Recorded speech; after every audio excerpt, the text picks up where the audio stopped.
ከኃጢአት ንጹህ የሆነ ፍጹም ንጹህ የሆነ ስጋው ደግሞ እንደሚገባ ያለ ማንነት ያለው በምድር ላይ ማንም የለም። አትጠራጠሩ። ህብስቱ ወደ ስጋነት እንደሚለወጥ አትጠራጠሩ። ወይኑ ወደ ደመ ክርስቶስነት እንደሚለወጥ አትጠራጠሩ። ጥርጣሬን አስወግዱ። የሚጠራጠር ሰው ካለ ይወሰድበታል። በመሰረቱ ይሁዳ የጌታን ስጋና ደም አልተቀበለም፣ ቆርቧን እንጂ አልተቀበለም። የእግዚአብሔር መሐሪነት አለ፣ የእግዚአብሔር ቸርነት አለ። ግን አንድ ሰው ካላመነበት ቅዱስ ስጋውን ክቡር ደሙን ካላመነበት ይወሰድበታል። ቁረቡ፣ ስጋውን ደሙን ተቀበሉ። አትጨነቁ፣ አትፍሩ። ገሌ ቆረበ፣ ገሌ እኮ እንደዚህ ነው እንባላለን ብላችሁ አትጨነቁ።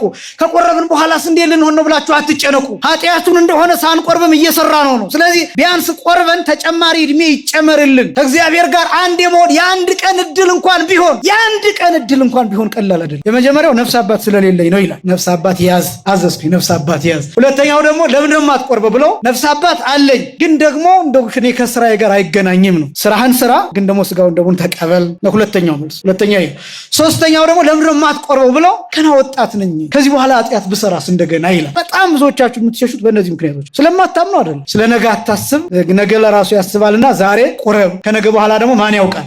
ስለዚህ ቅዳሴ ውስጥ የትምህርት ክፍል አለ ማለት ነው። ጸሎት ብቻ አይደለም ያለው፣ ራሱ ትምህርቱ ጸሎት ነው፣ ራሱ መጽሐፍ ቅዱሱ ጸሎት ነው። እንደገና ደግሞ የትምህርት ሰዓት አለው። አንድ ሰው ልብ ብሎ ለምሳሌ 365 ዕለታትን ማስቀደስ ቢችል አቅም ኖሮት 365 ዕለታትን ቢያስቀድስ በ365 ዕለታት ውስጥ 27ቱ የሐዲስ ኪዳን መጽሐፍት ይዘለቃሉ። ሐዋርያው ቅዱስ ጳውሎስ እንደተናገረ እንግዳ እስከሚሆን ምጽአቱ ድረስ የተለየና የተወገዘ ይሁን ብሎ መጀመሪያ ያወግዛ ክርስቶስን የማይወደው። በቃ እቺ ቤተክርስቲያን እኮ ወርቅ ናት፣ የኛ ስለሆነች አይደለም። ጸሎቱና በረከቱ የማን የቅዱስ ጳውሎስ። ምን እያደረግን ነው? ቅዱስ ጳውሎስን እየጠራ ነው። ሰዓቱ ምንድነው? ቅዳሴ ማለትን ማለት ነው ቅዱሳን ሁሉ የሚሰበሰቡበት፣ መላእክት የሚገኙበት፣ ሁሉም የሚሰባሰቡበት፣ ማንም የማይቀርበት የጻድቃን ህብረት፣ የቅዱሳን ህብረት፣ የሰማያውያን የምድራውያን ህብረት፣ የበቁ ሰዎች ከኃጢአተኞች ሰዎች ጋር ጭምር ቆመው ከኛ ጋር የሚያስቀድሱበት ሰዓት ነው። ቅዳሴ ጸሎቱ የሚጠናቀቀው በሰላም ግቡ ሲባል የቅዳሴ ጸሎት የሚያልቀው። ስለዚህ ምን እያለ ነው ይሄ ትእዛዝ? በሰላም ግቡ ሳይባል የሚሄድ ክርስቲያን ከቤተክርስቲያን ይባረር እያለ ነው። ተስማማላችሁ? ስንት ጊዜ ሄዳ አድንኑ ሳይባል ስንት ጊዜ ሄዳቸዋል? በሰላም ግቡ ሳይባል ስንት ጊዜ ሄዳቸዋል? እኔ እንዳውም ብዙ ጊዜ ይገርመኛል። ልናስተምር ልክ ስንወጣ ሰው ሂዱ የተባለ ሁላ ነው ይመስለው። ልክ ታምረ ማርያም ተነቦ ሲያልቅ መስመር ሰርቶ መውጣት ይጀምራል በሰልፍ እና አንዳንድ ጊዜ እኔ እጠራጠራለሁ እኛ ምንውጣ እንደ የሚያስወጣ ነገር ምን አለ እላለሁ።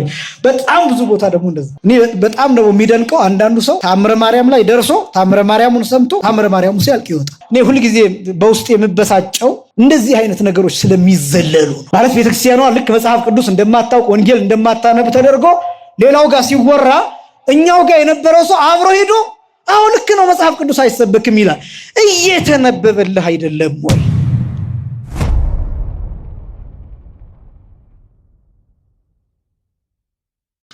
በስመ አብ ወወልድ ወመንፈስ ቅዱስ አሃዱ አምላክ አሜን።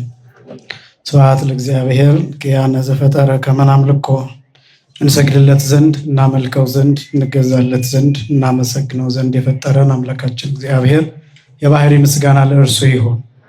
ስብሐት ለማርያም እመ አምላክ እግዝእትነ ወመድኃኒትነ መድኃኒታችን መመኪያችን ለምትሆን ለእናታችን ለንጽሕት ቅድስት ድንግል ማርያምም የጸጋ ምስጋና ለእርሷ ይሁን።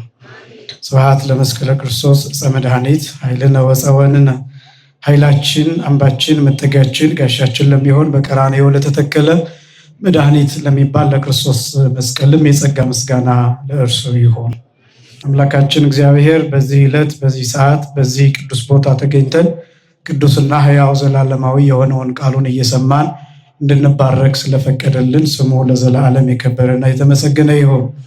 የሊቃውንት አምላክ የምስጢር ባለቤት የቅዱሳን ፈጣሪ የአባቶቻችን አምላክ እግዚአብሔር በመካከላችን ተገኝቶ ምስጢርን ጥበብን እንዲገልጥልን የእርሱ ቅዱስ ፈቃድ ይሆንልን። ለመምህር ያሬድ ቃለ ሕይወት ያሰማልን። ረዘም ያለ ጊዜ እንግዲህ አስቆጥረናል። የቅዳሴ ትምህርት ስንማር ዛሬ 10ኛ ክፍል አካባቢ ደርሰናል። ይህን ያልኩት ያው ዛሬ አዲስ የመጣችሁ በጾሙ ምክንያት ያው ይህም በጣም ጥሩ ነው። በእርግጥ በጾሙ ምክንያት ወደ ቤተክርስቲያን መምጣት፣ ጉባኤ መካፈል፣ ወንጌል መስማት፣ በአውደ ምሕረት መገኘት መልካም ነገር ነው። በጾሙ ምክንያት አዲስ የመጣችሁ እንዳላችሁ እንጠብቃለን። ነገር ግን ያው ትምህርቱ አዲስ አይደለም የቆየ ነው ለማለት ፈልጌ ነው። ዛሬ 10ኛ ሳምንታችንን ይዘናል ማለት ነው።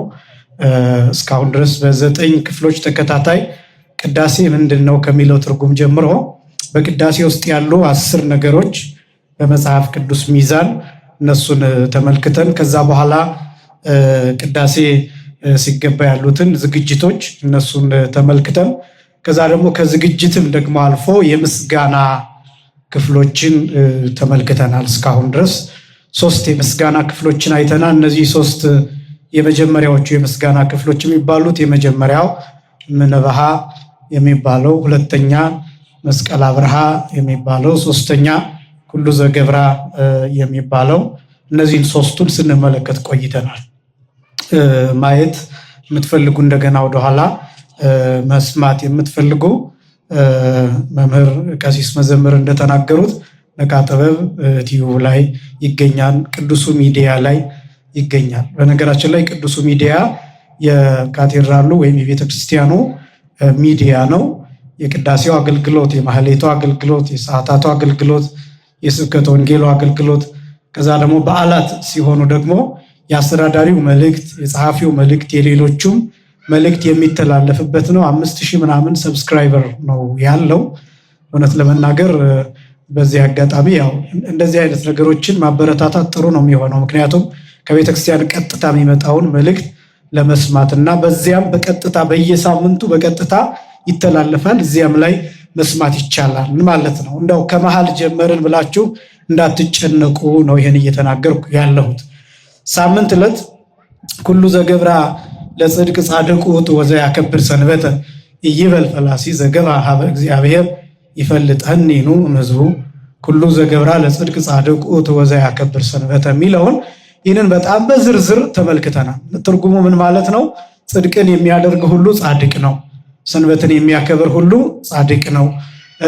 ስደተኛ ወይም መጤ የሆነ ሰው ወይም አዲስ የመጣ እንግዳ የሆነ ሰው ቢኖር እግዚአብሔር ከወገኖቹ ይለየኝ ይሆንን አይበል የሚለውን ይህንን በጣም ሰፊ አድርገን መነሻው መጽሐፍ ቅዱስ መሆኑን ትንቢተ ኢሳይያስ ምዕራፍ 56 ከቁጥር 3 ጀምሮ ያለ ቃል በቃል ያለ መሆኑን እሱን አንስተን ተነጋግረናል።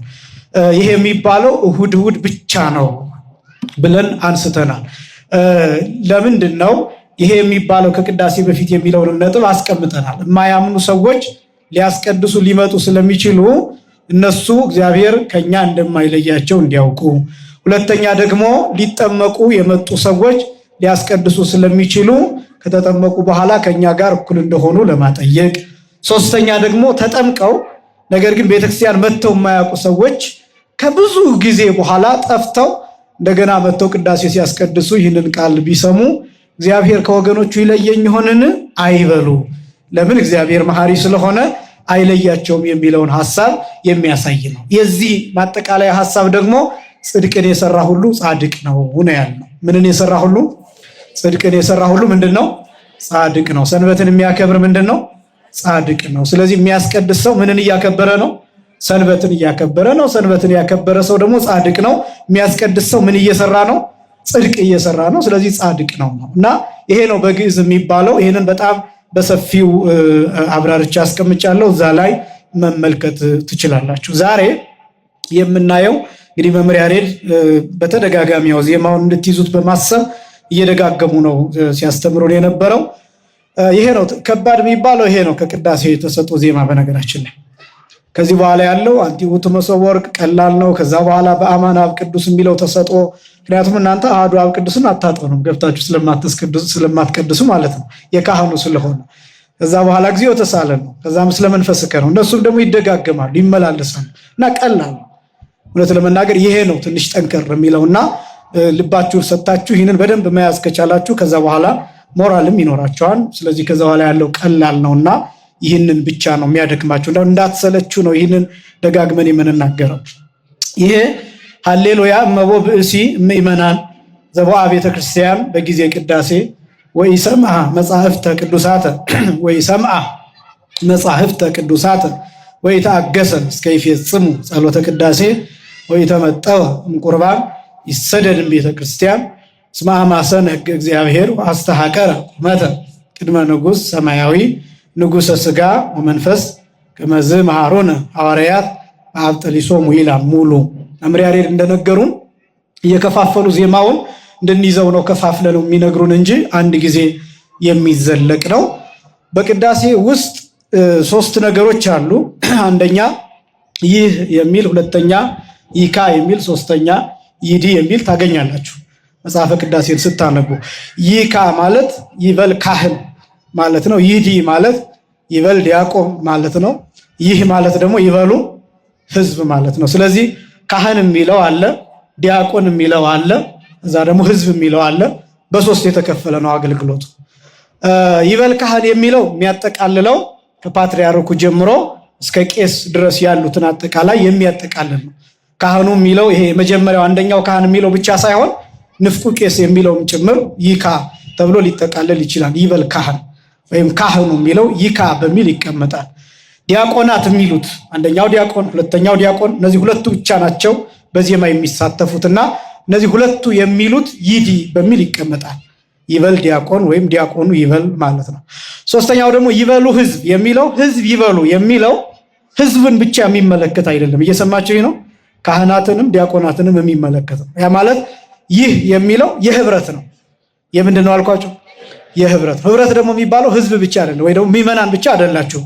አጠቃላይ ካህናቱም ዲያቆናቱም ቀሳውስቱም መርጌታውም ሰባኪው የሚያስቀድሰው እዛ የተገኘው በሙሉ አንድ ላይ የሚለው ይህ ተብሎ ይገለጣል።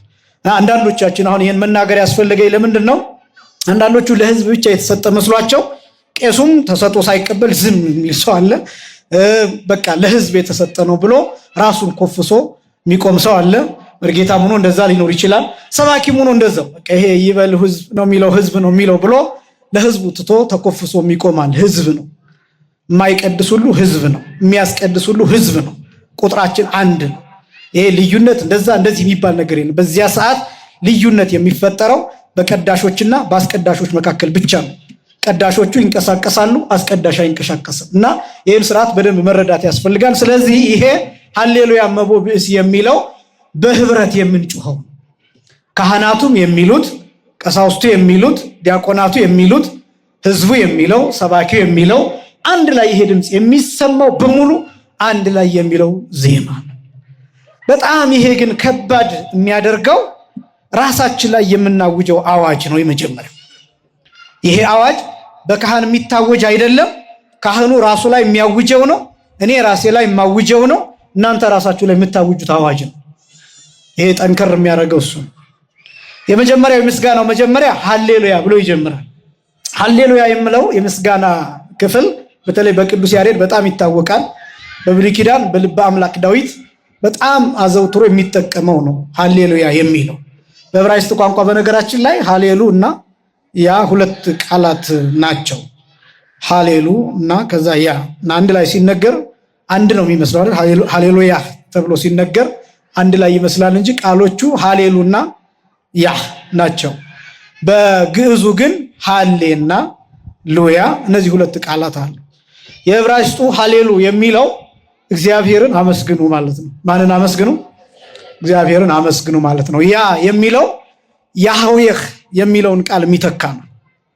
ያህዌህ የሚለውን የመጀመሪያ ቃል የሚተካ ነው እና ያ የሚለው ያህዌህ ማለት ነው። ያህዌህ ማለት ደግሞ ያለና የሚኖር ማለት ነው። ወይም ይሄ አስቀድሞ እግዚአብሔር ለሙሴ በኮሬብ ተራራ በሚቃጠለው ቁጥቋጦ ውስጥ ሆኖ ራሱን የገለጠው ማነህ አንተ እንድነግራቸው አንተ ማነህ ብሎ ሲጠይቀው እኔ ያህዌህ ነኝ ብሎ ነው የመለሰለት። እኔ እግዚአብሔር ነኝ፣ ያለ የሚኖር ነኝ፣ የአብርሃም አምላክ የይስሐቅ አምላክ ነኝ፣ የያዕቆብ አምላክ ነኝ፣ አስቀድሞ የነበርኩ ነኝ፣ ወደፊትም የምኖር ነኝ ብሎ እግዚአብሔር ራሱን የገለጠበት ስም ነው ያህዌህ የሚለው። ስለዚህ ሃሌሉያ ማለት እግዚአብሔርን አመስግኑ፣ እግዚአብሔርን ከፍ አድርጉ፣ ለእግዚአብሔር ምስጋና አቅርቡ ማለት ነው። ሃሌሉያ በደሞ በሚለው በእኛ በግዕዙ ደግሞ የነበረ የሚኖር ቅድመ ዓለም የነበረ ዓለምን አሳልፎ የሚኖር ዛሬም ያለ የሚልን ትርጉም የሚሰጥ ነው ሃሌሉያ። ስለዚህ ምስጋናን ከፍታን ለእግዚአብሔር የምንሰጥበት ምስጋና ነው ሃሌሉያ። ቅዱስ ያሬድ ልክ በስማም እንደማለት ይጠቀምበታል ሃሌሉያ። በስማም ይቻላል በነገራችን ላይ። ለምሳሌ አሁን ቅዱስ ያሬድ አርያም ሲጀምር ሃሌሉያ ለአብ፣ ሃሌሉያ ለወልድ፣ ሃሌሉያ ለመንፈስ ቅዱስ ብሎ ይጀምራል። ይሄ ማለት ልክ በስመ አብ ወወልድ ወመንፈስ ቅዱስ ብሎ እንደመጀመር ማለት ነው። እንደዛ ብሎ መጀመር ይቻላል። ለምሳሌ አንድ ሰው ሲያስተምር ሃሌሉያ ለአብ፣ ሃሌሉያ ለወልድ፣ ሃሌሉያ ለመንፈስ ቅዱስ ብሎ መጀመር ይችላል። እንደ ድርሰት መጀመሪያ መነሻ፣ እንደ ጸሎት መነሻ መጀመሪያ፣ እንደ አገልግሎት መነሻ መጀመሪያ ሆኖ የሚያገለግል ሃሌታ እና በጣም አሁን ሌሎች ሲሉት የሚደነግጡ ሰዎች ስላሉ ነውና ስለዚህ ሃሌታ በቤተክርስቲያን በጣም ትልቅ ትርጉም ያለው ነው። የምስጋናችን ሁሉ መጀመሪያ ነው። ሃሌሉያ ብለን እንጀምራለን። እስኪ በሉ አንድ ላይ ሃሌሉያ በሉ። ስለዚህ ምስጋናችንን በዚህ ጀመረን። አሁን ቅዳሴያችንን ጀመረን። ሃሌሉያ። ቅዳሴ በሶስት ይከፈላል ብዬ አስቀምጫለሁ። የመጀመሪያው ቅድመ መስቀል፣ ሁለተኛው ጊዜ መስቀል፣ ሶስተኛው ድህረ መስቀል። የመጀመሪያው ከመስቀል በፊት፣ ሁለተኛው በመስቀል ጊዜ፣ ሶስተኛው ከመስቀል በኋላ። የመጀመሪያው ከምን በፊት፣ ሁለተኛ በመስቀል ጊዜ፣ ሶስተኛ ከመስቀል በኋላ ተከፍሎ ቅዳሴ ውስጥ ያሉት ክፍሎች እነዚህ ናቸው ብዬ አስቀምጫለሁ።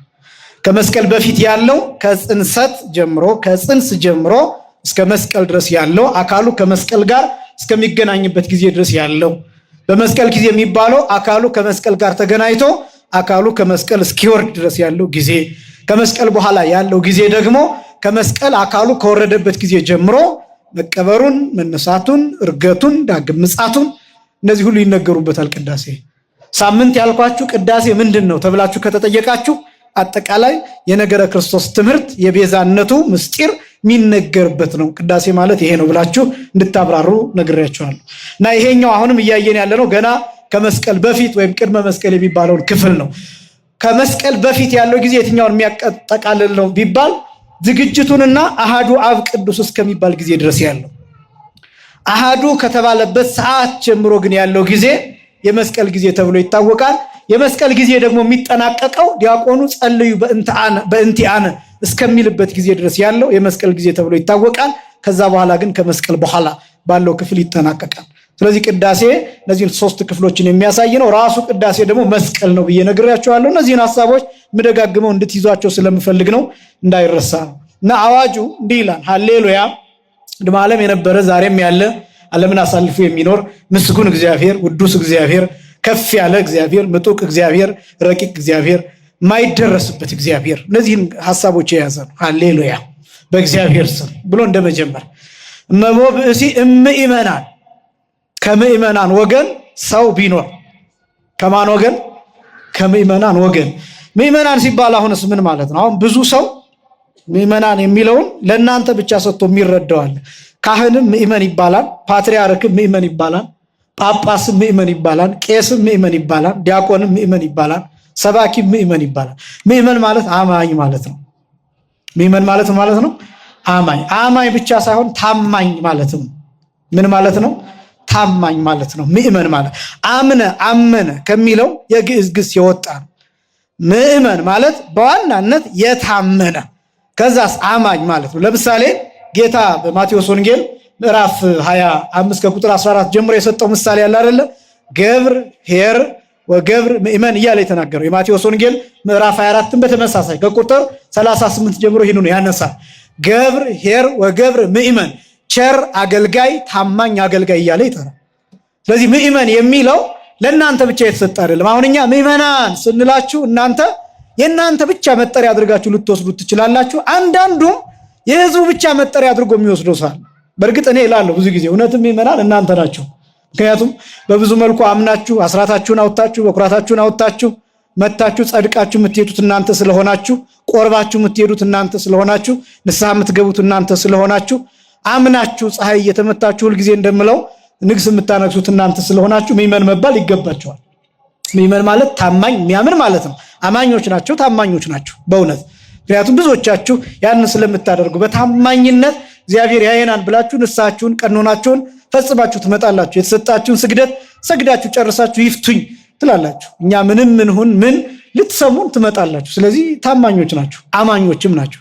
በዚህ ምክንያት ምእመናን ትባላላችሁ በእውነት። ነገር ግን ምእመን የሚለው ለእናንተ ብቻ የተሰጠ ሳይሆን አጠቃላይ ምእመናን የሚለው ሁሉንም የሚያሳይ ነው። እመቦ ብእሲ እምእመናን በቦአ ቤተ ክርስቲያን በጊዜ ቅዳሴ፣ በቅዳሴ ጊዜ ለቅዳሴ ጊዜ ወደ ቤተ ክርስቲያን የገባ ከምእመናን ወገን የሆነ ሰው ቢኖር ይላል። ብእሲ የሚለው ቀጥታ ሲተረጎም ወንድ ነው። ብእሲ የሚለው ቃል ለሴት ሲሆን ብእሲት ይባላል።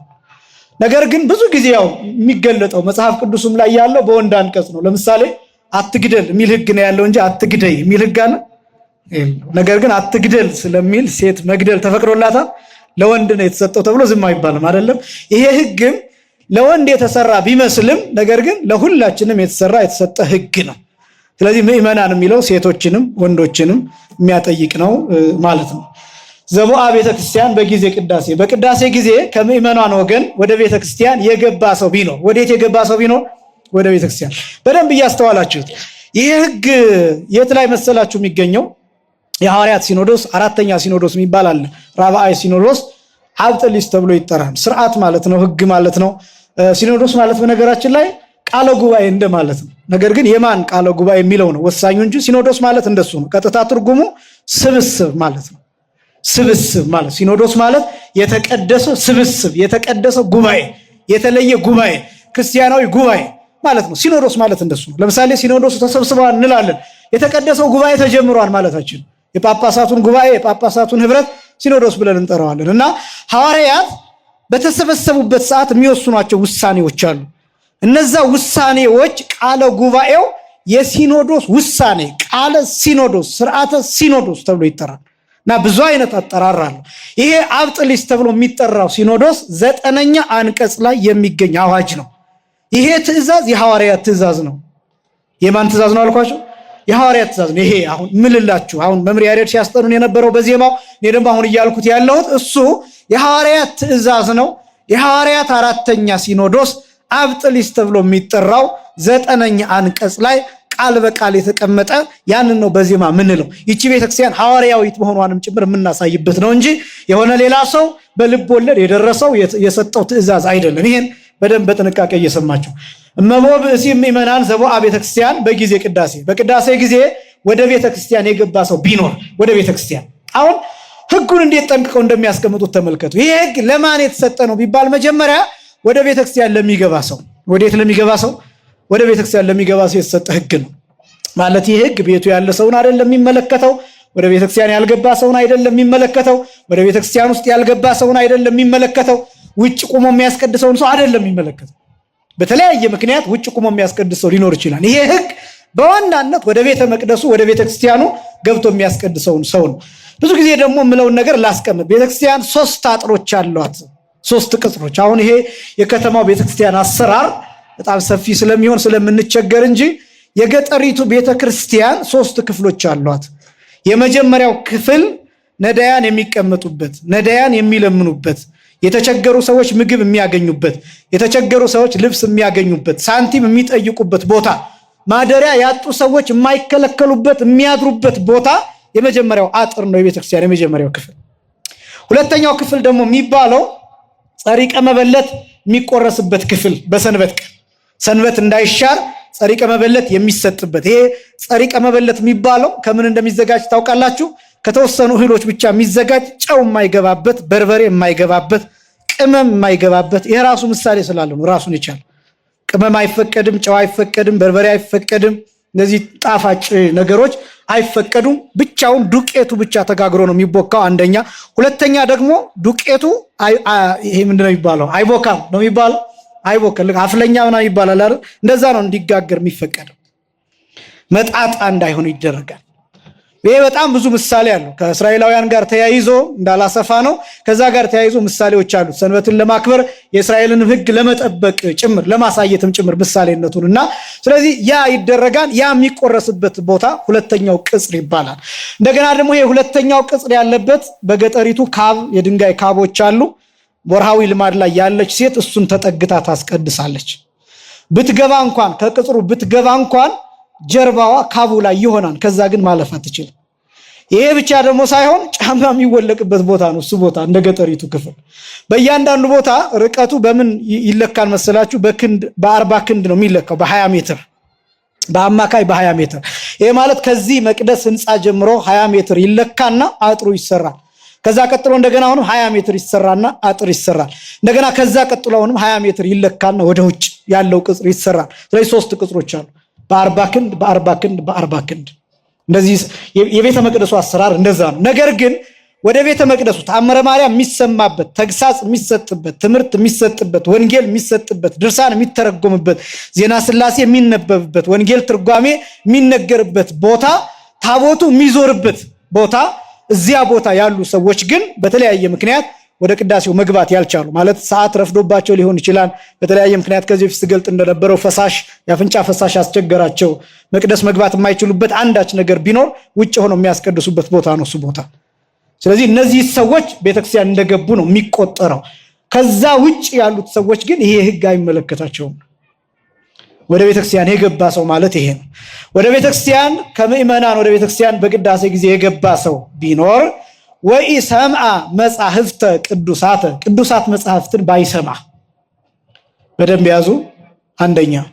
ሁለተኛ ወኢተአገሰ እስከ ይፈጽሙ ጸሎተ ቅዳሴ የቅዳሴውን ጸሎት እስከሚጨርሱ ድረስ ባይታገስ። ሁለተኛ። ሶስተኛ ወኢተመጠወ እምቁርባን ከቁርባን ባይቀበል ወይም ባይቆርብ ይሰደድም ቤተክርስቲያን ከቤተክርስቲያን ይሰደድ ከቤተክርስቲያን ይውጣ ይላል። ስለዚህ ሶስት ሕግጋት ተቀምጠዋል እዚህ ውስጥ ማለት ነው። ስንት ሕግጋት? ሶስት ሕግጋት። አንደኛው ቅዱሳት መጻሕፍትን ባይሰማ፣ ሁለተኛው የቅዳሴውን ጸሎት እስከ ፍጻሜ ባይታገስ፣ ሶስተኛ ከቅዱስ ቁርባን ባይቀበል ይሰደድ የሚል እነዚህ ሶስት ሕግጋት ተቀምጠዋል። እነዚህን እያንዳንዳቸው የቅዳሴውን አጠቃላይ ይዘት ያሳያሉ። የቅዳሴው ይዘት እዚህ ላይ ተገልጦ እኔ በጣም ነው የሚገርመኝ። በነገራችን ላይ የአባቶቻችን ያው ግዕዝ ስለሆነ ለእናንተ አንዳንድ ጊዜ ሩቅ ሊመስል ይችላል። ቅዳሴ ሶስት ይዘት አለው። እስካሁን ያልተናገርኩት ለዛ ነው። የቅዳሴን ይዘት አላብራራሁም፣ ክፍሎችን ነው የተናገርኩት። የቅዳሴ ይዘት ሶስት ይዘት አለው። አንዱ ትምህርት ነው፣ ሁለተኛው ጸሎት ነው፣ ሶስተኛው መስዋዕት ነው። ደግሞና ጠይቃችኋለሁ። አጠቃላይ ቅዳሴ ያለው ይዘት ኮንተንቱ ሶስት ናቸው።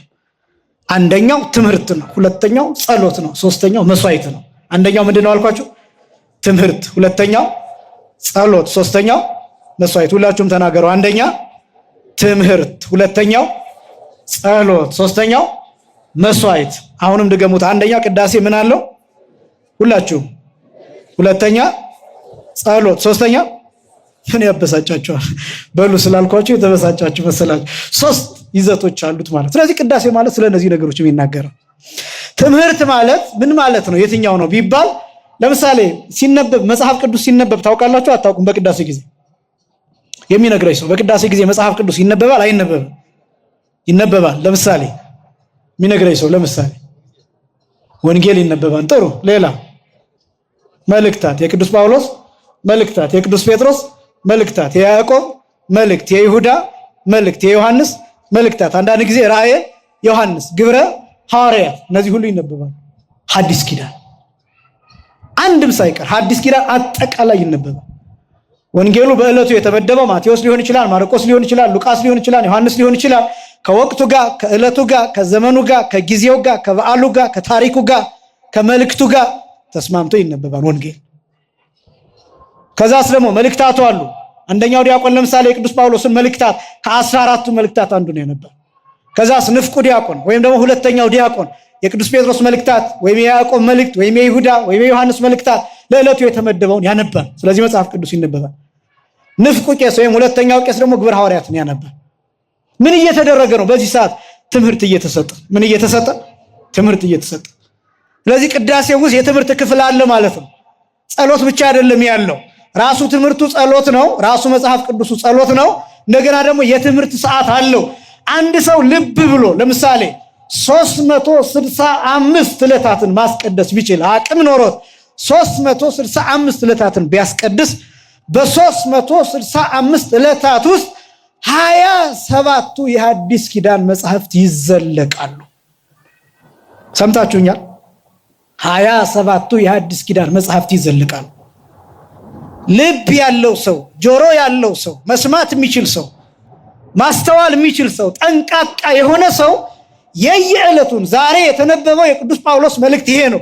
እንዲያውም ከቻለ እዚህ ከሰማ በኋላ ሂዶ ቤቱ እንደገና አንብቦ መረዳት ቢችል በ365 ዕለታት ውስጥ የሐዲስ ኪዳን መምህር መሆን ይችላል። መለስተኛ ደግሞ እንደዚህ ስላችሁ እንዳትኮሩ። መለስተኛ የሐዲስ ኪዳን መምህር መሆን ይችላል። መጽሐፍ ቅዱሱ ምን እንደሚል የት እንዳለ ማወቅ ይችላል። ቤተክርስቲያኒቷ እንዴት ታስተምራለች? አሁን እኔ ሁልጊዜ በውስጥ የምበሳጨው እንደዚህ አይነት ነገሮች ስለሚዘለሉ ነው። ማለት ቤተክርስቲያኗ ልክ መጽሐፍ ቅዱስ እንደማታውቅ ወንጌል እንደማታነብ ተደርጎ ሌላው ጋር ሲወራ እኛው ጋር የነበረው ሰው አብሮ ሄዶ አሁን ልክ ነው መጽሐፍ ቅዱስ አይሰበክም ይላል። እየተነበበልህ አይደለም ወይ? በአንድ ጊዜ ወንጌል 1፣ ግብረ ሐዋርያት 2፣ መልእክታት ከዛ 4 አጠቃላይ 4 ጊዜ ይነበባል። የንፍቁ ዲያቆን የዲያቆኑ ከዛ ደግሞ የሁለቱ ቀሳውስት አጠቃላይ 4 ጊዜ። ይሄ አሁን ሌላው ከመጽሐፍ ቅዱስ ጋር የተገናኘ መሆኑ እንዳለ ሆኖ ስርዓቱ ከመጽሐፍ ቅዱስ ጋር የተገናኘ እንዳለ ሆኖ የሚነበቡት መልእክታት ግን በተረጋጋ ሁኔታ እንዲደመጡ ሆኖ ደግሞ ይሄ ብቻ አይደለም አስደናቂው፣ በመግቢያና በመውጫ ጊዜ ይጸለያል።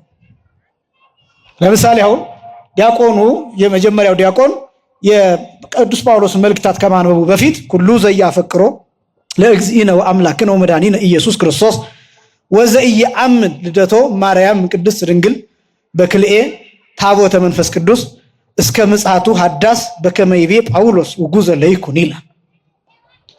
ጌታችን ኢየሱስ ክርስቶስን የማይወደው ሰው ቢኖር ይላል። ማንን የማይወደው? ጌታችን ኢየሱስ ክርስቶስን ምን የማይለው ሰው? የማይወደው ሰው ብሎ ነው የሚጀምረው። ማን አለው? ሌላ ቦታ እንደዚህ ያለ? እኔ እኮ አንዳንድ ጊዜ ሌሎቹ ሲመጻደቁና ቤተክርስቲያኒቷ ላይ ሲመጻደቁባት ይገርመኛል። ጌታችን ኢየሱስ ክርስቶስን የማይወደው ሰው ቢኖር በሁለት ወገን ድንግል ከምትሆን የመንፈስ ቅዱስ ማደሪያ ከምትሆን ከቅድስት ድንግል ማርያም መወለዱን የማያምን ሰው ቢኖር ሃይማኖት ስለሆነ ይሄ መወለዱን የማያምን ሰው ቢኖር ሐዋርያው ቅዱስ ጳውሎስ እንደተናገረ እንግዳ እስከሚሆን ምጽአቱ ድረስ የተለየና የተወገዘ ይሁን ብሎ መጀመሪያ ያወግዛል። ክርስቶስን የማይወደው ማንን የማይወደው? አዎ መወገዝ አለበት። ምክንያቱም ክርስቶስን የማይወድ ማን ብቻ ነው? ሰይጣን። ስለዚህ ሰይጣንን ታወግዛለች ቤተክርስቲያን። ከዛስ ደግሞ ከሰይጣን ስራ የማይመለሱትን ሰይጣንን የሚከተሉትን ዲያብሎስን የሚከተሉትን ሰዎች ታወግዛለች። የማይመለሱትን ሰዎች ታወግዛለች። የማያምኑትን ሰዎች ታወግዛለች። ኢየሱስ ክርስቶስን የማይወደውን ታወግዛለች። ከዛ በኋላ ይሄን ካነበበ በኋላ ዲያቆኑ የቅዱስ ጳውሎስ መልእክት የት እንደሆነ አድራሻውን ይናገራል። ለምሳሌ አንደኛ ቆሮንቶስ ምዕራፍ 10 ከቁጥር 1 ጀምሮ እስከዚህ ድረስ ብሎ ይናገራል። ከዛስ ጸሎቱና በረከቱ ይላል። ምኑና ምኑ? በቃ እቺ ቤተክርስቲያን እኮ ወርቅ ናት። ሆነት የኛ ስለሆነች አይደለም። ጸሎቱና በረከቱ የማን? የቅዱስ ጳውሎስ። ምን እያደረግን ነው? ቅዱስ ጳውሎስን እየጠራ ነው። ሰዓቱ ምንድነው? ቅዳሴ። ቅዳሴ ማለትን ማለት ነው ቅዱሳን ሁሉ የሚሰበሰቡበት፣ መላእክት የሚገኙበት፣ ሁሉም የሚሰባሰቡበት ነው። ማንም የማይቀርበት የጻድቃን ህብረት፣ የቅዱሳን ህብረት፣ የሰማያውያን የምድራውያን ህብረት፣ የበቁ ሰዎች ከኃጢአተኞች ሰዎች ጋር ጭምር ቆመው ከኛ ጋር የሚያስቀድሱበት ሰዓት ነው። የተለየ ህብረት ነው። የካህናት፣ የዲያቆናት፣ የህዝብ አጠቃላይ ህብረት፣ የጳጳሳት፣ የቀሳውስት፣ የዲያቆናት የህዝብ አንድ ላይ ህብረት፣ የፓትርያርኩ የሌላው አንድ ላይ ህብረት፣ አንድነት። ስለዚህ ጸሎቱና በረከቱ ከዛስ በፓትርያርኩ፣ ከዛ በሊቀ ጳጳሱ፣ ከዛ በአስተዳዳሪው፣ ከዛ በመምህራኑ፣ ከዛ ሊቀ ጳጳስ ካለ ሌሎች ሊቀ ጳጳሳት ይጠራሉ፣ በኤጲስቆጶሳቱ፣ በመምህራኑ፣ በእነዚህ ሁሉ ይጠራና በህዝበ ክርስቲያኑ እዚህ በተሰበሰቡትና በመላው ዓለም ባሉት እንደዚሁም በሀገራችን በኢትዮጵያ ለዘላለሙ ጸንቶ ይኑር። ከዛስ እናንተ ምን ትላላችሁ? አሜን ትላላችሁ። አያችሁ፣ ይጸለይበታል መጀመሪያ። በጣም እኮ አስደናቂ እኮ ነው። ዝም ብሎ አይደለም ተገብቶ ቀጥታ እንደተገለጠ አይደለም የሚነበበው ጸሎት። ይሄ ብቻ ደግሞ አይደለም። ሲጨርስስ ምን ይላል? በረከተ አብ ይላል፣ ወፍተ ወልድ ይላል፣ ወሀብተ መንፈስ ቅዱስ ይላል።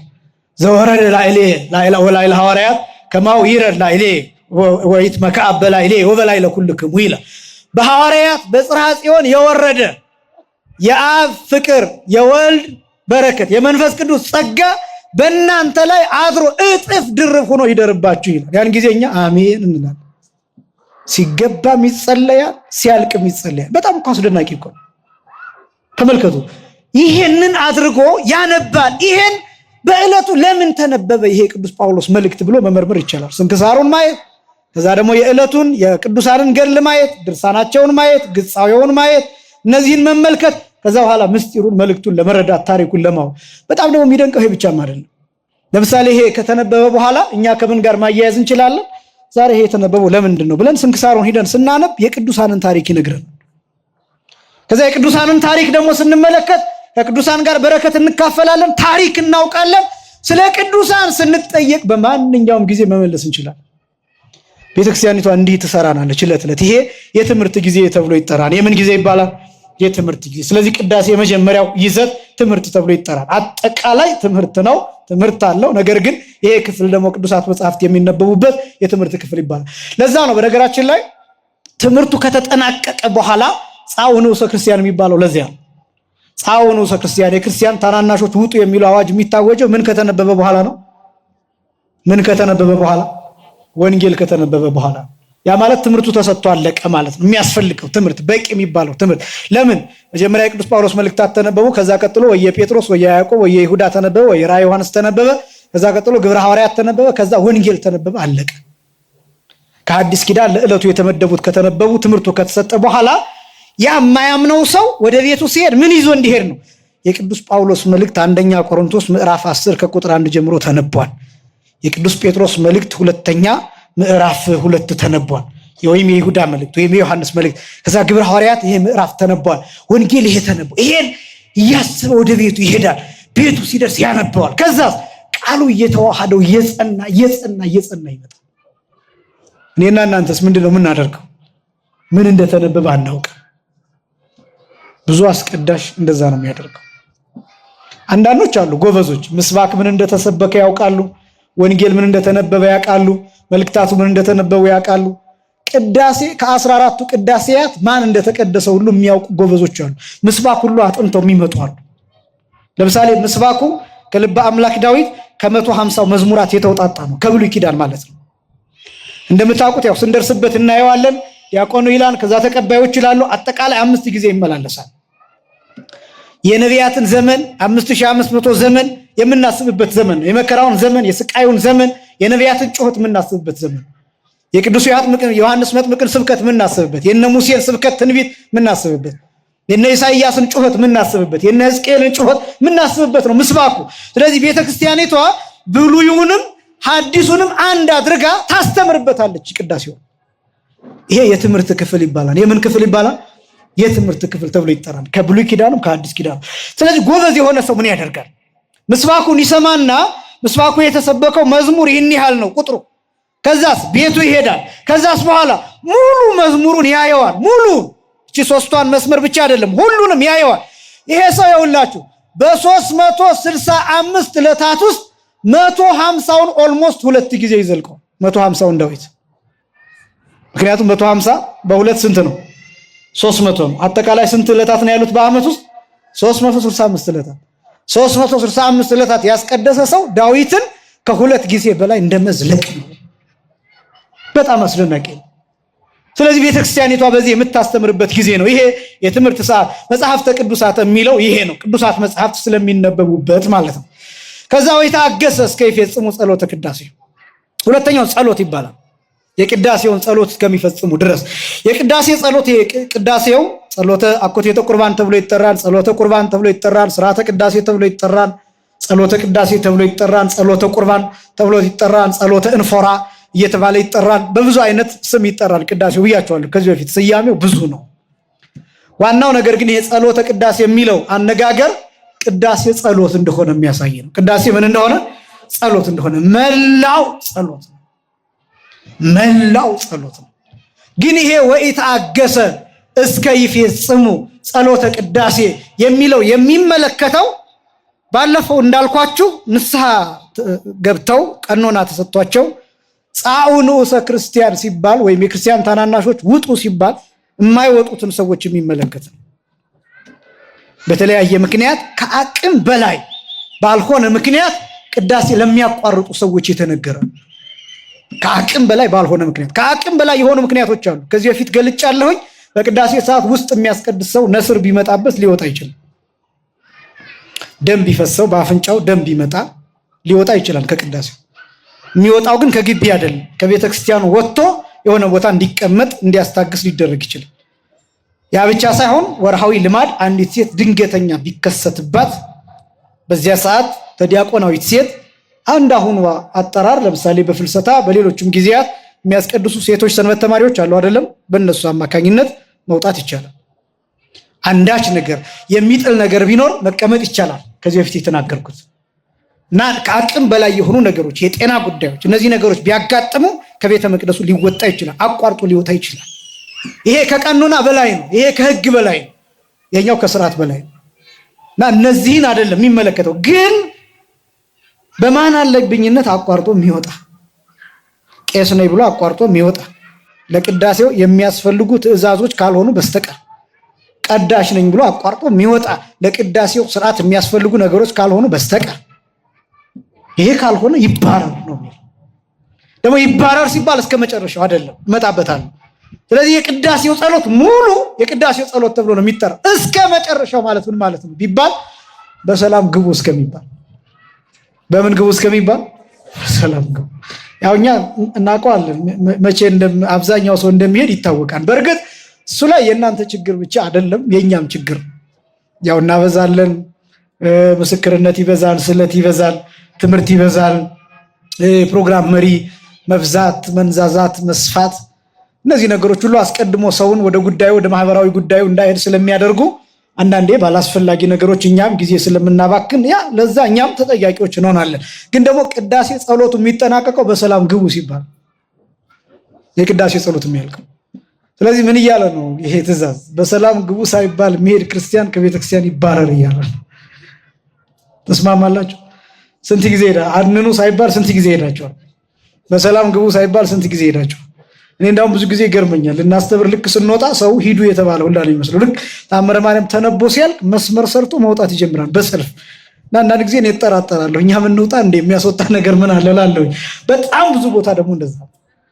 እኔ በጣም ደግሞ የሚደንቀው አንዳንዱ ሰው ተአምረ ማርያም ላይ ደርሶ ተአምረ ማርያሙን ሰምቶ ተአምረ ማርያሙ ሲያልቅ ይወጣል። እግዚኦታ ላይ ደርሶ ተአምረ ማርያም ተነቦ ሲያልቅ ይወጣል። እኔ እንደው እነዚህ ያደሩት ሰዎች እንኳን ቢወጡ ቢያንስ እኮ ያስኬድ። ምክንያቱም የእንቅልፍ ሰዓታቸው አለ፣ ድካም አለ። ሌሊት ነው የመጡት፣ 10 ሰዓት ነው የገቡት፣ 9 ሰዓት ነው የገቡት፣ 11 ሰዓት ነው የገቡት። አስቀድሰዋል፣ ደክሟቸዋል። እንደው በዚህ ምክንያት ምላችሁ እነሱም ትክክል ናቸው እያልኩኝ አይደለም፣ ግን እንደው ሲነጻጽር ማለት መጨረሻ ላይ የመጣው ሰው ሳይጨርስ ይሄዳል። ቢያንስ መጀመሪያ ላይ የመጣው ሰው የሆነ ሰዓት ደክሞት ሊባል ይችላል። ይሄኛው ሰው ግን እስከ መቼ ነው የሚቸኮለው? እስከ መቼ ነው የሚቸኮለው? እስከ መቼ መቅበዝበዝ? እስከ መቼ ድረስ? እና እነዚህ ነገሮች ማሰብ ያስፈልጋል። እና ጸሎተ ቅዳሴ የሚባለው እስከ ፍጻሜው ድረስ ያለው ነው። ስለዚህ መላው ጸሎት ይባላል። ስለዚህ ቅዳሴ 3 ይዘት አለው። የመጀመሪያው ትምህርት ይባላል፣ ሁለተኛው ጸሎት ይባላል። ወይ ተመጠወ እምቁርባን ይሰደድ ቤተ ክርስቲያን፣ ከስጋው ደግሞ ያልተቀበለ ከቤተ ክርስቲያን ይባረር ይላል።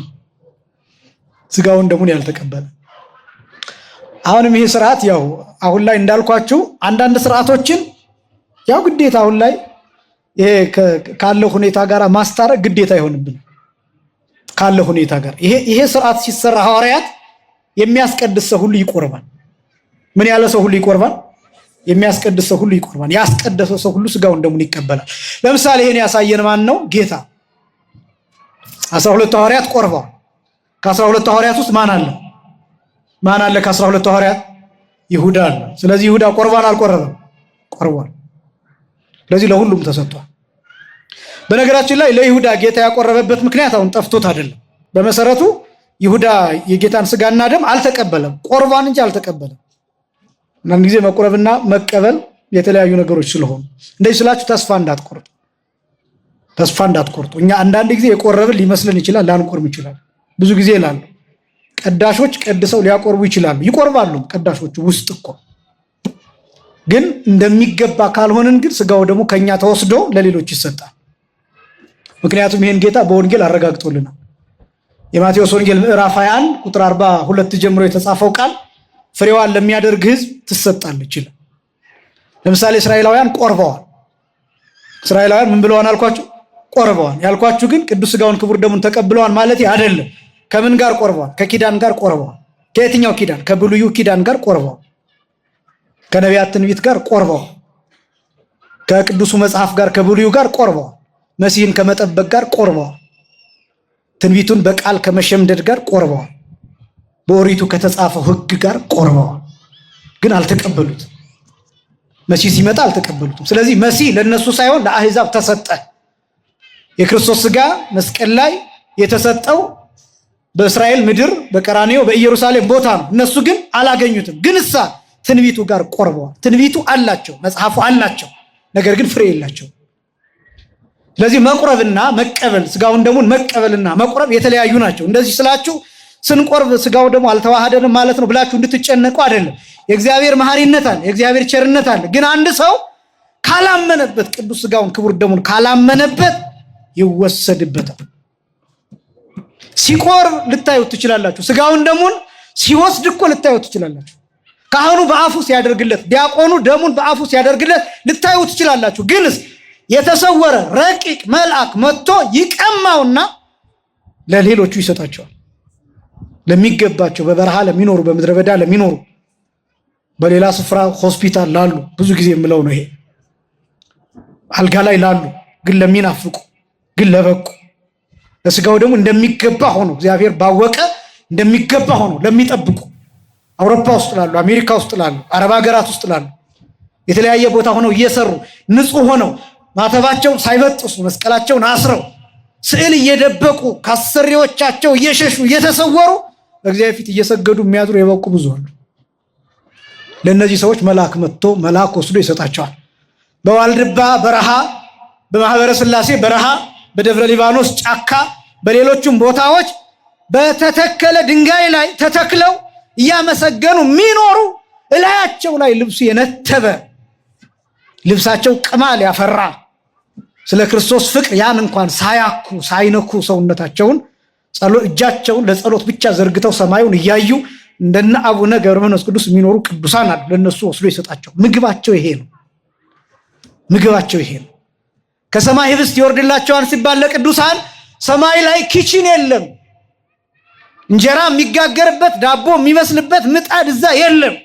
ከሰማይ የሚወርድ ህብስት የሚባለው ከዚህ የሚሄድ ስጋና ደም፣ ያ ምግብ ይሆንላቸዋል። ለባሕታውያን ምግብ ሆኗቸው የሚኖረው ይህ ነው ብለው አባቶቻችን ይናገራሉ። ይሄ ነው።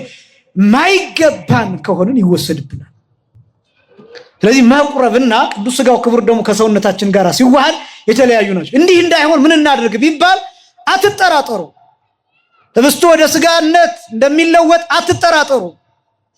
ወይኑ ወደ ደመ ክርስቶስነት እንደሚለወጥ አትጠራጠሩ። ጥርጣሬን አስወግዱ።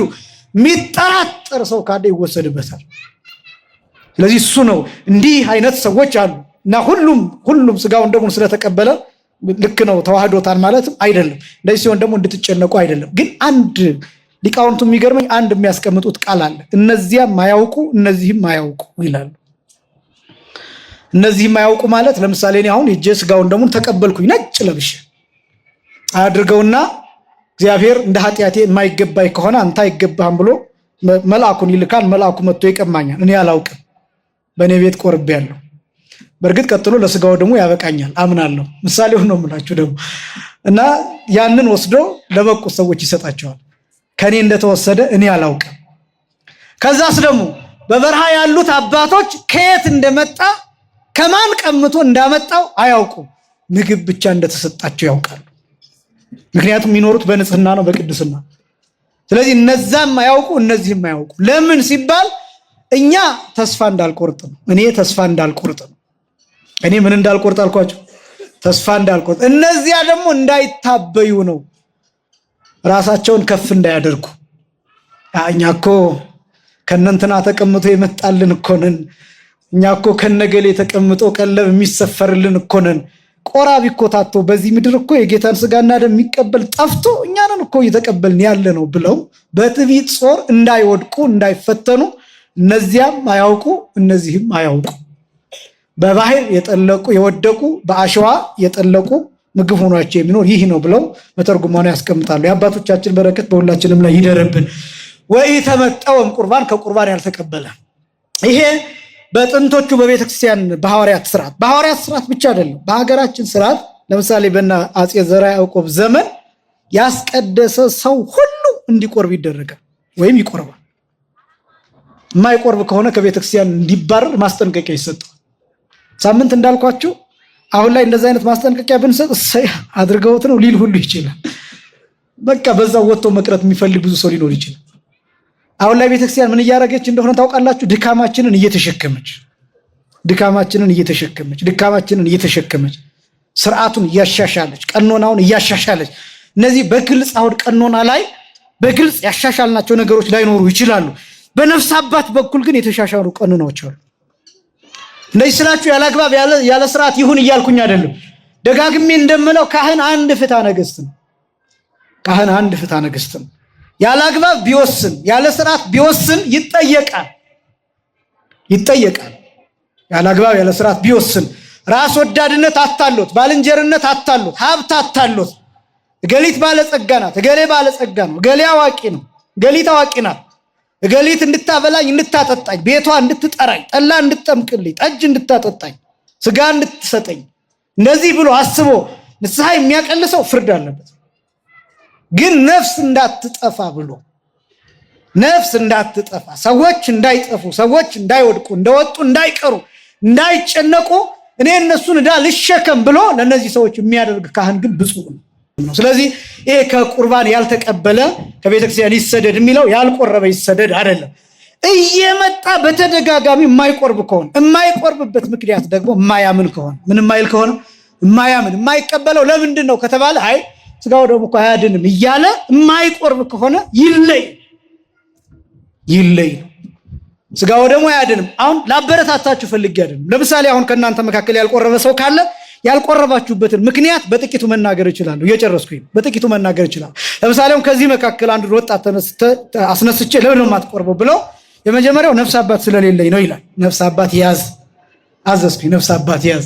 ሁለተኛው ደግሞ ለምን ነው የማትቆርበው ብለው ነፍስ አባት አለኝ ግን ደግሞ እንደው እኔ ከስራዬ ጋር አይገናኝም ነው። ስራህን ስራ ግን ደግሞ ስጋውን ደግሞ ተቀበል ነው ሁለተኛው መልስ። ሁለተኛው ሶስተኛው ደግሞ ለምን ነው የማትቆርበው ብለው ከና ወጣት ነኝ ከዚህ በኋላ ኃጢአት ብሰራስ እንደገና ይላል። ስለ ነገ አታስብ፣ ነገ ለራሱ ያስባልና ዛሬ ቁረብ፣ ከነገ በኋላ ደግሞ ማን ያውቃል።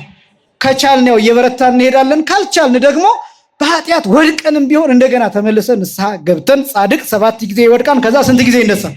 ይሄን መተግበር ያስፈልጋል ነው። ስለዚህ በጣም ብዙዎቻችሁ የምትሸሹት በእነዚህ ምክንያቶች ስለማታምኑ አይደለም። ከዚህ መካከል ቅዱስ ስጋውን ክቡር ደሙን የማያምንበት አለ ብዬ አላስብም። ህብስቱ ተለውጦ ስጋ እንደሚሆን ወይኑ ተለውጦ ደም እንደሚሆን የማያምን ሰው አለ ብዬ አላስብም። የማትቆርቡት ለምንድን ነው ሲባል በቤት ጣጣ በስራ ምክንያት ቤተሰብ እንዲህ ይለኛል፣ ጓደኛ እንዲህ ይለኛል፣ አላገባው።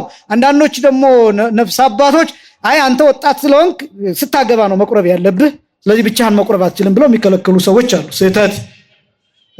ሴቶች ወጣቶች ልንቆርብ ፈልገን ነው ሲሉ አይ ወጣት ስለሆንሽ አንቺ አትቆርቢም፣ ስለዚህ ስታገቢ አንደኛሽን ትቆርቢያለሽ ብለው የሚከለክሉ ስህተት፣ ኃጢአት፣ ነውር፣ ክህነት የሚያስይዝ እነዚህ ነገሮች ሁሉ ልክ ያልሆኑ ነገሮች ናቸው። ማንኛውም ሰው ንስሐ ከገባ ስጋውን ደግሞ መቀበል አለበት። ከኃጢአት ንጹህ የሆነ ፍጹም ንጹህ የሆነ ለስጋው ደግሞ እንደሚገባ ያለ ማንነት ያለው በምድር ላይ ማንም የለም። ብዙ ጊዜ የምገልጠው አገላል። ስለዚህ ስጋውን ደግሞ እንቀበል። እነዚህን ነገሮች ሳናደርግ ነገር ግን ሁልጊዜ በይሉኝታ እየተመለስን ከሆነ ግን ይሄ ከቤተክርስቲያን ይሰደድ የሚለው ትእዛዝ ብቻ ሳይሆን ኦልሬዲ ተሰደነ። በደም ስሙኝ። ሁልጊዜ እየመጣ እያስቀደሰ እድሜ ልኩን እያስቀደሰ ስጋውን ደሙን የማይቀበል ሰው ዓመታት ያስቆጠረ ሰው ስጋውን ደሙን ሳይቀበል እየተመላለሰ ያለ ሰው ከቤተክርስቲያን ተሰዷል። ራሱን ከቤተክርስቲያን ለይቷል። ራሱን ከህብረቱ ለይቷል። ራሱን ከክርስቶስ አካል ለይቷል። ራሱን ከጉባኤው ለይቷል። ከቤተክርስቲያን ተሰዷል። አሁን ከቤተክርስቲያን በአካል መውጣቱ አይደለም፣ መባረሩ አይደለም፣ ከደጅ መከልከሉ ከበር መከልከሉ አይደለም፣ ውጣ መባሉም አይደለም። ራሱን ከቤተክርስቲያን አስወጥቷል፣ ከህብረቱ ለይቷል። ስጋውን ደሙን የማይቀበል ሰው ይሄን አውቃችሁ ቅዱስ ስጋውን ክቡር ደሙን ወደ መቀበል ኑ። ይሄ ጾም ዓላማው ይሄ ነው። ጨርሻለሁ። ይሄ ጾም ዓላማው ይሄ ነው። ዝም ብሎ መጾም አይደለም። በነገራችን ላይ የጾሙ ዓላማ ቅዱስ ስጋውን ክቡር ደሙን እንደ ፋሲካ እንዳለው ካመንንና ለፋሲካ ዶሮ እንቁላል ምናምን ካሁኑ ጀምሮ የሚታሰብ ከሆነ ብዙ ሰው እኮ ከዚህ ጀምሮ ገንዘብ ሴቭ ያደርጋል ቅርጫ ለመግባት ምናምን። እኔ እሱን እንደዚህ አድርጎ አታርጎ አይደለም ጉዳዩ። ይሁን ልጆቻችሁን ለማስደሰት ሊሆን ይችላል፣ ከጓደኞቻችሁ ጋር አንድ አይነት ለመሆን ይችላል። በአግባብ በመጠን ይሁን እንጂ መብላት ማጥያት አይደለም በመሰረቱ። እሱን ለማቃወም ለማሳቀቅ አይደለም። ካሁኑ ግን ልክ ለዛ የሚያስብ ሰው ካሁኑ ጀምሮ ለቅርጫ የሚያስብ ሰው እንዴት እስከ ደብረ ዘይት እስከ ሆሳዕና ድረስ ለመቁረብ እንዴት አያስብ? ብዙ ሰው እንዴት አይታሰብም? ጾማችሁ ለምን ከንቱ ይሆናል? ስለዚህ ወጣቶች ቁረቡ፣ ስጋውን ደሙን ተቀበሉ። አትጨነቁ፣ አትፍሩ። ገሌ ቆረበ ገሌ እኮ እንደዚህ ነው እንባላለን ብላችሁ አትጨነቁ። ከቆረብን በኋላስ እንዴት ልንሆን ነው ብላችሁ አትጨነቁ። ኃጢአቱን እንደሆነ ሳንቆርብም እየሰራ ነው። ስለዚህ ቢያንስ ቆርበን ተጨማሪ እድሜ ይጨመርልን ከእግዚአብሔር ጋር አንድ የመሆን የአንድ ቀን እድል እንኳን ቢሆን ቀላል አይደለም። አንዳንድ ሰው እኮ ለግማሽ ቀናት የነገሱ ሰዎች ታውቃላችሁ። በታሪክ ለግማሽ ቀን የነገሱ ሰዎች አሉ። ለግማሽ ቀን ለ6 ሰዓት ብቻ የነገሱ በመጽሐፈ ነገሥት የተጻፈ ታሪክ አለ። ይሄ ብቻም አይደለም። በሀገራችን ታሪክ ለ6 ሰዓት ብቻ ነግሶ ሰዎች ጠቅጥቀው የገደሉት ሰው ታሪክ አለ በሀገራችን በኢትዮጵያ ለ6 ሰዓት ብቻ። ንጉሱን እንየው የት ነው ተብሎ ሰው ሲሻማ ሰውየው ገና ልብሰ መንግስት ለብሶ አልተዘጋጀም፣ ዙፋን ላይ አልተቀመጠም፣ አክሊል አልተቀዳጀም። ነገር ግን እንዲነግስ ተደርጓል። ያ ሰውዬ ለ6 ሰዓት ብቻ ነግሶ በ6ኛው ሰዓት ተጠቅጥቆ ሞተ። ሊያዩት ሊጎበኙት ያሉት ሰዎች ፕሮፌሰር ጌታቸው የጻፉት መጽሐፍ ላይ እና እንዲህ አይነት እንደው 6 ሰዓት የነገሱ ሰዎች ታሪካቸው ከተጻፈ እኛስ አንድ ቀን ከክርስቶስ ጋር ብንሆን እንደው ምላችሁ ነገ ኃጢአት እንስራ እያልኩኝ አይደለም። አንድ ቀን ከክርስቶስ ጋር መሆን ራሱ አይናፍቅም? እስከ ትናንት ንስሐ ገብተን እስከ ትናንት ንጹህ ሆነን ዛሬ ቆርበን ዛሬ ብቻ ራሱ ከጌታ ጋር መሆን አይናፍቅም? የክርስቶስ አካል ተብሎ መጠራት አይናፍቅም? ለአንድ ቀን ዝሙት ለአንድ ቀን አይደለም፣ ዝሙት ለሰዓታት አይደለም። አንድ ሰው አንዲትን ሴት ሲመኛት ለዚህ ሰዓት ለሆነች ሰዓት ብቻ አይደለም የሚፈልጋት፣ ለስጋዊ ምኞት ይፈልጋት፣ ለትዳር አይደለም፣ ለጋብቻ አይደለም። ዓለም የሚወድቀው በዚህ አይደለም። ዓለም የሚጠፋው በዚህ አይደለም። ለሰዓታት ለተወሰኑ ቦታዎች አንድ ቀን ካንቺ ጋር አድሬ ምናምን በበነጋው ልሙት እያለ አይደለም የሚፎክረው። ዓለም እንዲህ የሚል ከሆነ እኛ እስከ ክርስቶስ ጋር አንድ ቀን ቆርበን አንድ ቀን ተቆጥረን ነገ ብንሞት አይሻልም? አንዳንድ ነገሮች አረዳዶቻችን ያልተስተካከሉ ስለሆኑ ስለዚህ እኔ ነገ ኃጢአት ስሩ ከነገ ወዲያ ኃጢአት ስሩ ከቆረባችሁ አይደለም ሐሳቡ። ግን ነገ ኃጢአት ብንሰራ እንኳን ዛሬ ከክርስቶስ ጋር እንድንሆን መናፈቅ አለብን። ያ ካልሆነ ግን ራሳችንን ከቤተክርስቲያን ለይተናል። በደምደሚያው ነው የዚህን ሐሳብ ሳምንትን ጨርሰዋለን። ያስተማረን የአባቶቻችን አምላክ እግዚአብሔር ይክበር ይመስገን። የሳምንት ሰዎች ይበለን። ወስብሐት ለእግዚአብሔር።